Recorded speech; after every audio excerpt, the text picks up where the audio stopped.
দেখে মনে হবে যেন প্রয়োজনে জল ছাড়া হচ্ছে, তবে প্রয়োজন নয়। এটি হচ্ছে গঙ্গার উত্তাল প্রবাহ, যা অপ্রয়োজনে প্রবেশ করে প্লাবিত করছে গ্রামকে।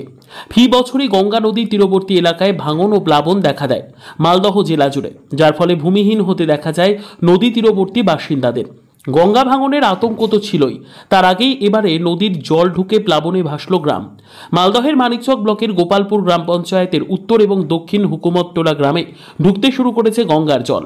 উঁচু স্থায়ী বাঁধ না হলেও বাঁধের মতো রাস্তাকে কেটে গঙ্গার জল ঢুকে পড়ছে গ্রামে। প্লাবন আতঙ্কে ঘুম উড়েছে গ্রামবাসীদের।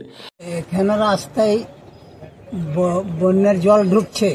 আচ্ছা, মোটামুটি 500-700 ঘর আছে। আচ্ছা, এখন জল ঢুকছে, কি হবে তাদের পরিস্থিতি? এখন এই কাল থেকে ঢুকছে, হয়ে গেল কালকার মধ্যে আমাদের বাড়ি করছে দক্ষিণ হুকুমতটোলা। আচ্ছা, ভয় লাগবে না? নদীর পানি চলে যাবে, একে কাটছে আর জল উঠছে।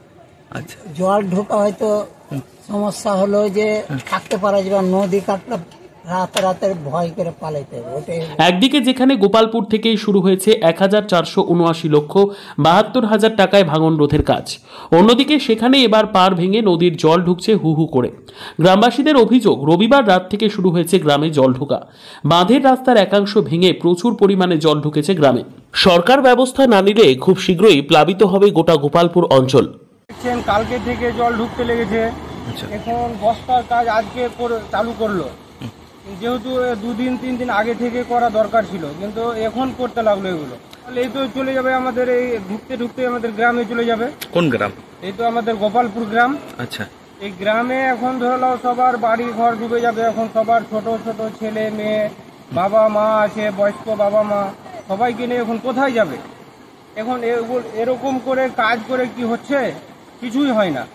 কিন্তু এগুলো কাজ করার পরেও, দেখার পরেও লোকজন কিছুই করছে না। মানিকচক বিধানসভার বিধায়িকা সাবিত্রী মিত্র বলেন, খবর পেয়েছি সেখানে গোপালপুর গ্রাম পঞ্চায়েতের উত্তর এবং দক্ষিণ হুকুমতটোলা গ্রামে জল ঢুকেছে। সেই এলাকায় আগে থেকেই কাজ চলছে, তবে আবার রাস্তা কেটে জল ঢুকেছে। সে বিষয়টি খতিয়ে দেখে ব্যবস্থা নেওয়া হবে। গঙ্গার ভাঙন তো হতেই আছে না, গঙ্গা তো ছোট নয়, বিস্তীর্ণ এলাকা জুড়ে মানিকচক গঙ্গা।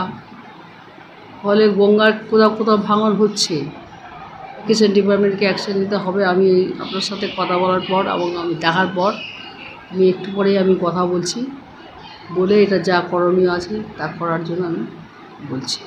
দেশের অন্যতম বৃহত্তম নদী হচ্ছে গঙ্গা।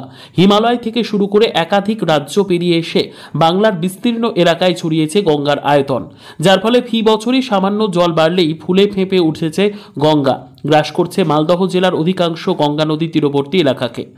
মালদহ থেকে জিএম মমিন, লোকাল 18 বাংলা।